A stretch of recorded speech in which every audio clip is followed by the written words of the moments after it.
आवाज ऐकलाच असेल तुम्ही. तुम्हाला काय वाटलं हे कशाचे असतील?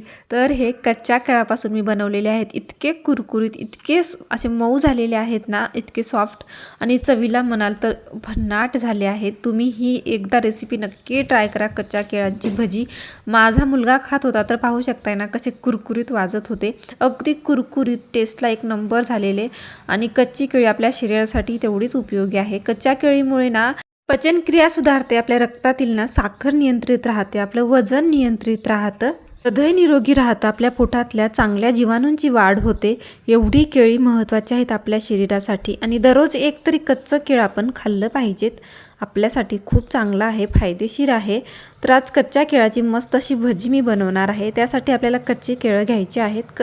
सहज आपल्याला बाजारात मिळून जातात. त्याच्यानंतर आपल्याला केळाची साल काढून घ्यायची आहे. तर पाहू शकता मी केळाची साल काढून घेतलेली आहे. आणि साल काढल्याना लगेच केळ काळे पडतात, म्हणून काय करायचं आपल्याला लगेच साल काढायची आहे आणि पाण्यात टाकायचं आहे, म्हणजे केळ जे आहे ते काळं पडणार नाही. त्याच्यानंतर मी पाहू शकता इथे पटापट अशा प्रकारे केळीचं साल काढून घेतलेलं आहे. आणि राहिलेल्या जे केळी आहेत त्याचंसुद्धा साल काढून घेतलेलं आहे. त्याच्यानंतर आपल्याला 2 ते 3 वेळेस केळी छान स्वच्छ धुवून घेऊयात आपण. त्याच्यानंतर मी स्वच्छ पाण्यात केळी अजून घेतलेली आहेत. आणि त्याच्यानंतर आपल्याला खिसायची आहेत, पाण्यातच केळी ठेवायची आहेत आणि खिसून घ्यायची आहेत. तर पाहू शकता पटापट केळी मी खिसून घेते आहे. आणि खिसल्यानंतर ना हे खिससुद्धा आपल्याला पाण्यात टाकायचं आहे, कारण खिससुद्धा काळा पडू शकतो. तर पाहू शकताय तर पटापट मी अशा प्रकारे खिसून घेते. आणि जेवढा काही खिस निघालेला आहे ते लगेच पाण्यात टाकून घ्यायचा आहे आपल्याला, म्हणजे याचा कलर नाही काळा पडणार नाही. तर पाहू शकताय मी ते पूर्ण खिस जे आहे पाण्यात टाकून घेतलेला आहे. आणि 2 ते 3 पाण्याने स्वच्छ धुतलेला आहे. चिकटपणा जो आहे ना पूर्णही निघून जातो. पाहू शकताय पूर्ण अशा प्रकारे मी धुवून घेतलेला आहे. त्याच्यानंतर आपल्याला आता हे पूर्ण खिस ना पिळून ह्याच्यातलं पाणी काढायचं आहे खिसामधलं. तर हाताने आपल्याला अशा प्रकारे पिळायचं आहे आणि एका प्लेटमध्ये टाकायचं आहे, किंवा बाउलमध्ये सुद्धा टाकू शकता. अशा प्रकारे पाणी काढायचं आहे आपल्याला आणि एका प्लेटमध्ये टाकून द्यायचं आहे. सगळ्या खिसमधलं पाणी आपल्याला काढून घ्यायचं आहे.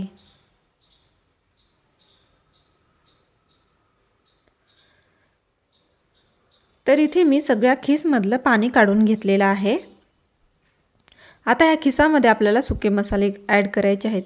इथे मी अर्धा चमचा हळद टाकलेली आहे. त्याच्यानंतर आपल्याला गरम मसाला टाकायचा आहे अर्धा चमचा, जिरे टाकायचे आहेत अर्धा चमचा,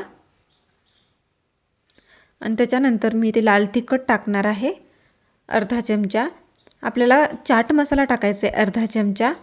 आणि त्याच्यानंतर ओवासुद्धा मी टाकलेला आहे. तर इथे आपण बेसन पीठ यूज करणार आहे म्हणून मी ओवा टाकलेला आहे. त्याच्यानंतर भरपूर सारी कोथिंबीर टाकायची आहे आपल्याला.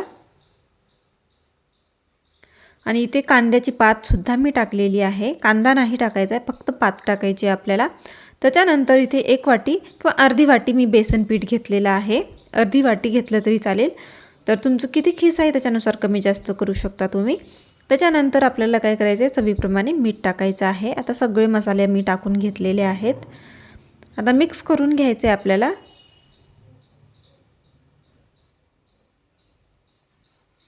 हलक्या हाताने आपल्याला पूर्ण खिसामध्ये हे बेसन पीठ मिक्स करायचे. पाणी नाही टाकायचं. जर लागलंच तर 1 ते 2 चमचे तुम्ही टाकू शकता, जास्त पाणी नाही वापरायचं. जेवढं केळाचं मॉइश्चर आहे खिसमधल्या केळाचं तेवढंच आपल्याला तेवढ्यामध्ये छान असं पीठ अशा प्रकारे मिक्स करून घ्यायचं आहे. तर मी बिलकुल पाणी टाकलेलं नाही आहे. लागलंच तर तुम्ही 1 ते 2 चमचे टाकून घेऊ शकता. तर पाहू शकता छान मिक्स करून ठेवलेलं आहे. त्याच्यानंतर कुरकुरीत होण्यासाठी मी इथे तडका टाकणार आहे. त्याच्यासाठी तेल गरम करायला ठेवलेलं आहे तडका पॅनमध्ये. त्याच्यामध्ये आपल्याला अर्धा चमचा मोहरी, 2 चमचे मी इथे तीळ टाकलेले आहेत. त्याच्यानंतर आपल्याला कढीपत्ताचे 4 ते 5 पानं टाकून घ्यायचे आहेत आणि मस्त असं कडवून घ्यायचं आहे. हे कडल्यानंतर ना हे पूर्ण फोडणी जी आहे आपल्याला केळामध्ये किंवा खिसमध्ये त्या टाकून घ्यायची आहे अशा प्रकारे आणि मिक्स करून घ्यायचं आहे.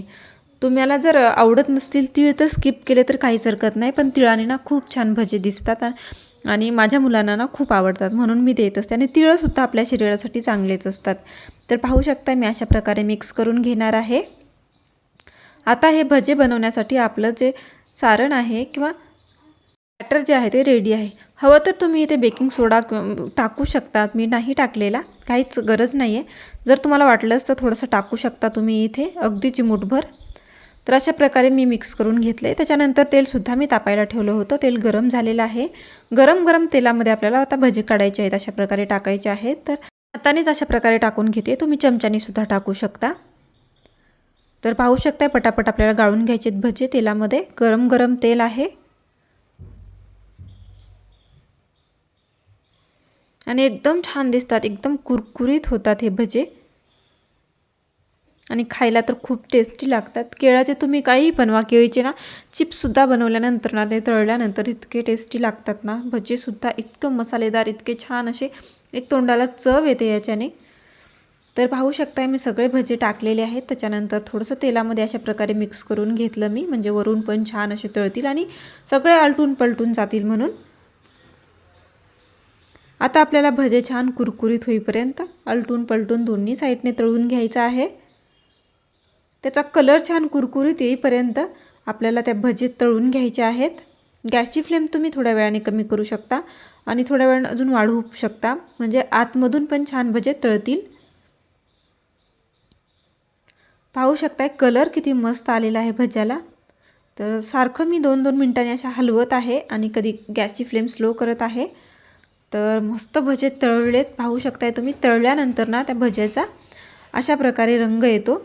तर खूप असा कुरकुरीत कलर आलेला आहे आणि आता आपल्याला हे भजे ना बाहेर काढून घ्यायचे आहेत. आता पूर्ण आपल्याला तेल गाळून हे बाहेर काढायचे आहेत. तसंच जर तुम्ही तेल ठेवलं तर ना, बाहेर जर तसंच काढलं तुम्ही अशा प्रकारे, तर तेलकट होऊन जातात ते भजे.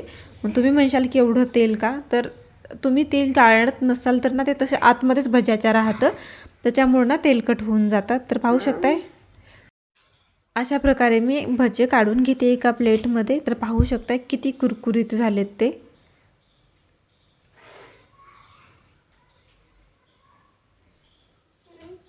तर हे सगळे आपल्याला भजे आता काढून घ्यायचे आहेत आणि राहिलेले जे आहेत ते सुद्धा आपल्याला अशाच प्रकारे तळून घ्यायचे आहेत.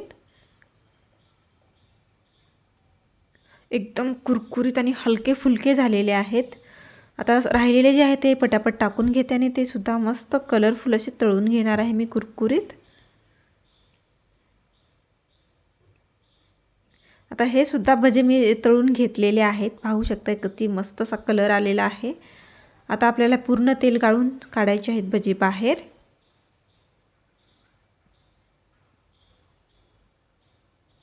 मला तर ना हे भजे खूप आवडले. तुम्ही नॉर्मल जे भजे बनवता त्याच्यापेक्षा ना इतके टेस्टी, इतके क्रंची झाले होते ना, खूप टेस्टी झाले होते. तुम्ही नक्की अशा प्रकारचे भजे ट्राय करा.